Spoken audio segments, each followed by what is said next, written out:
अस्सलामुअलैकुम dear students, मैं आप लोगों को ग्राफ थ्योरी के थर्ड लेक्चर में खुशामदीद कहता हूँ। आज हम डिस्कस करेंगे आसान सा टॉपिक वाक ऐसी सीक्वेंस को कहते हैं जो वर्टिसेस, एजेस और यानी कि वर्टिसेस टू एजेस चलते चलते फिर वर्टेक्स फिर वर्टिसेस, ऐसे चलते चलते सारे वर्टिसेस के सीक्वेंस को हम वाक कहते हैं।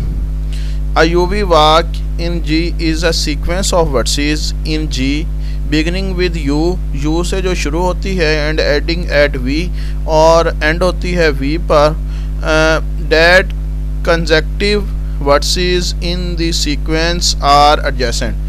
दो इकट्ठे वर्टिसेस जो आते हैं वो सारे के सारे एडजेसेंट होंगे।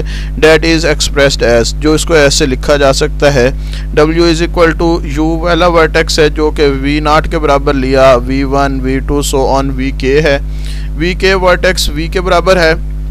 तो ये पूरी की पूरी सीक्वेंस जो है वो कहलाएगी UV वाक। इसको W से ज़ाहिर किया जाता है। इसको आगे इसकी दो किस्में होती हैं, एक को क्लोज्ड वाक कहते हैं, एक को ओपन वाक कहते हैं। क्लोज्ड वाक वो वाक होती है जिसमें हमारे पास पहला और आखिरी वर्टेक्स यानी कि U और V वर्टेक्स दोनों सेम हो। अगर दोनों वर्टिसेस सेम हो U और V तो then walk is called closed walk. अगर ओपन वाक होगी इफ़ U और V दोनों के दोनों वर्टिसेस आर नॉट सेम, यानी कि दोनों इक्वल ना हो तो वो ओपन वाक कहलाएगी।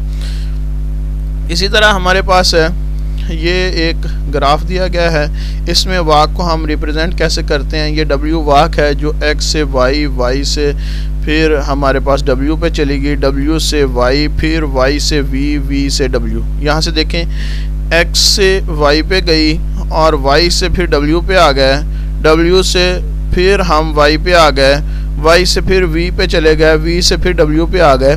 अब यानी कि ग्राफ के ऊपर हम ऐसे चल रहे हैं, यहाँ से चले थे यहाँ पे गए, यहाँ से फिर वापस आ गए, फिर यहाँ पे गए, फिर यहाँ पे आ गए।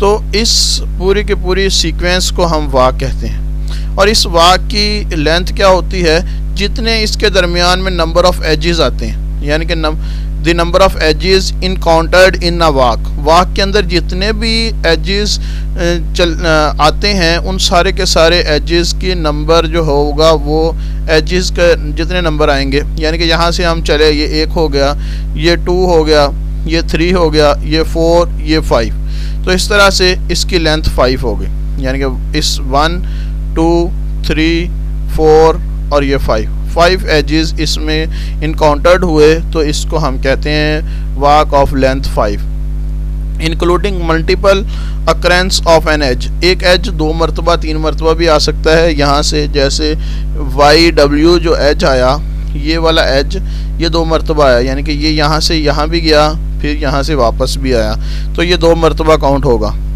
Is called the length of the walk, इसको लेंथ ऑफ द वाक कहते हैं। और वाक उस चीज़ को कहते हैं सीक्वेंस ऑफ द वर्टिसेस को। इसके बाद है हमारे पास ट्रिवियल वाक। ट्रिवियल वाक वो वाली वाक होती है जिसकी लेंथ 0 हो, यानी कि एक वर्टेक्स के ऊपर ही खड़ा है, तो उस 0 लेंथ की वाक को हम कहते हैं ये ट्रिवियल वाक है। जैसे W इज़ इक्वल टू सिर्फ V के बराबर लिख दिया। इसके बाद है ट्रेल वाक के आगे एक स्पेसिफिकेशन होती है, वो defined as UV trail is in a graph G to be the UV walk, वो होगी वाक ही in which no edge is traversed more than once, यानी कि एक एज दूसरी दफ़ा ना आए। एक एज आया है तो वो एक मरतबा ही आए, दूसरी मरतबा कोई भी एज रिपीट ना हो। जैसे यहाँ पे देखें ये W है, U से V पे गए, U से W पे गए, W से Y पे आए, Y से X पे आ गए, X से फिर W पे आ गए, X से W पे गए हैं, यानी कि इसका मतलब है एज रिपीट नहीं हुआ। इसमें चेक कर लेते हैं और V पे आ गए, तो सबसे पहले हम U से W पे गए, यानी कि U से W पे गए, फिर उसके बाद इसी तरह से W से Y पे गए, W से Y पे गए, और इसी तरह से फिर उसके बाद Y से X पे आए, y से x पे आए, यहाँ पे आ गए, और x से फिर w पे गए,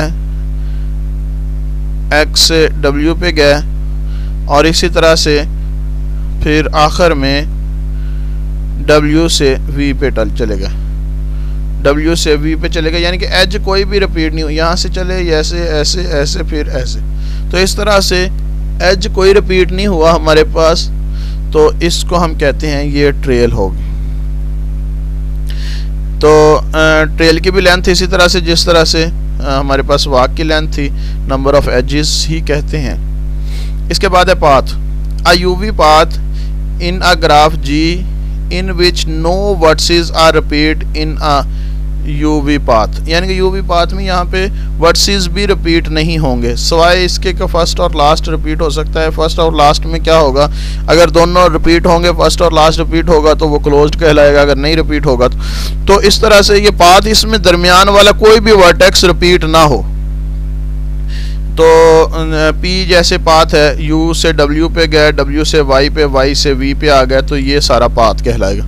first and last versus can be same, first और लास्ट सेम हो सकते हैं, अगर फर्स्ट और लास्ट सेम होंगे तो इसका मतलब है कि वो क्लोज्ड है। इसके बाद है डिफरेंस बिटवीन सर्किट और साइकिल में। इसके बाद सर्किट है, अ क्लोज ट्रेल ऑफ 3 और more vertices is called circuit. Circuit close trail को कहते हैं। ट्रेल में हमने क्या कहा था, एजेस रिपीट ना हो लेकिन वर्सेस रिपीट हो सकते हैं। साइकिल में अ क्लोज्ड पाथ ऑफ 3 और मोर वर्सेस, यानी कि वो पाथ होगा जिसमें वर्सेस भी रिपीट नहीं होंगे, और ये हमारे पास CN साइकिल CN से ज़ाहिर किया जाता है, N वर्सेस की तादाद है, ये C4 है, यानी कि 4 वर्सेस से एक साइकिल बनाया गया। ठीक है, तो इस तरह से इसको हम साइकिल से ज़ाहिर करते हैं। 4 वर्सेस हैं, पहला और लास्ट सेम है, और ये बाकी 4 ही हैं। तो इस तरह से तो इसको C4 कहते हैं। ये इस N हमेशा ग्रेटर दैन और इक्वल टू 3 होता है, इसको साइकिल से ज़ाहिर किया जाता है। अ क्लोज्ड पाथ ऑफ 3 और more vertices is called cycle. 3 या मोर वर्सेस का साइकिल होता है और ये क्लोज्ड पाथ होता है। इसके बाद 2 तरह के साइकिल्स होते हैं, इवन साइकिल या odd cycle. Even cycle, a cycle of even length, जिसकी लेंथ इवन हो तो वो साइकिल इवन साइकिल कहलाएगा। अ cycle of odd length is an odd cycle, यानी कि ऐसा साइकिल जिसकी लेंथ, अब जो C3 होगा, अब देखें C3 में 3 वर्सेस हैं तो 3 ही एजेस लगे, तो इसका मतलब है ये इवन साइकिल नहीं है, ये ऑड साइकिल है, ऑड लेंथ का है। अगर इसी तरह से 6 देखें तो 6 एजेस होंगे उसमें, तो उसको हम इवन साइकिल कहेंगे। इसके बाद एक छोटा सा थ्योरम है, स्टेटमेंट जिसकी है, if a graph G contains a UV path, अगर एक ग्राफ है जिसमें यूवी वाक है, contains a UV walk of length L, जिसकी लेंथ है L, जिसकी लेंथ L है, तो then G contains a UV path, तो कहता है G के अंदर कोई ना कोई एक आध ऐसा ज़रूर होगा, एक पाथ तो ज़रूर होगा उसमें, of length at most L या L से लेस की कोई ना कोई एक पाथ ज़रूर होगा। एट मोस्ट मतलब ज़्यादा से ज़्यादा L का होगा, उससे कम भी हो सकता है। तो स्टेटमेंट ये कहती है कि अगर हमारे पास कोई भी यूवी वाक हो, तो कहता है ये यूवी वाक के अंदर कोई ना कोई पाथ ज़रूर होगा जो कि यूवी लेंथ का होगा और एट मोस्ट L का होगा, लेंथ जिसकी ऑलमोस्ट L होगी और यूवी पाथ होगा। तो सबसे पहले इसमें हमने कंसीडर कर लिया अमंग ऑल यूवी वाक, लेट कर लिया एक पाथ है जो इस तरह से है जिसका u is equal to u0 है, सो ऑन uk जो है इज इक्वल टू v है। Be the UV walk of smallest length k, अब इसकी छोटी से छोटी लेंथ k है, देयरफॉर k लेस देन और इक्वल टू l होगा। तो छोटी से छोटी k है तो k हमेशा छोटा होगा, लेस देन और इक्वल टू होगा l से। We claim that p is a UV path, हम ये क्लेम करते हैं कि यूवी पाथ है, ये भी पाथ ही है। तो अगर ये assume contrary this is not the case, हम कंट्रेरी अज्यूम कर लेते हैं कि ऐसा नहीं है। Then some vertices of G must be repeated, तो इसका मतलब है अगर ऐसा नहीं है, पाथ नहीं है, तो फिर कोई ना कोई वर्सेस रिपीट ज़रूर होंगे इसमें।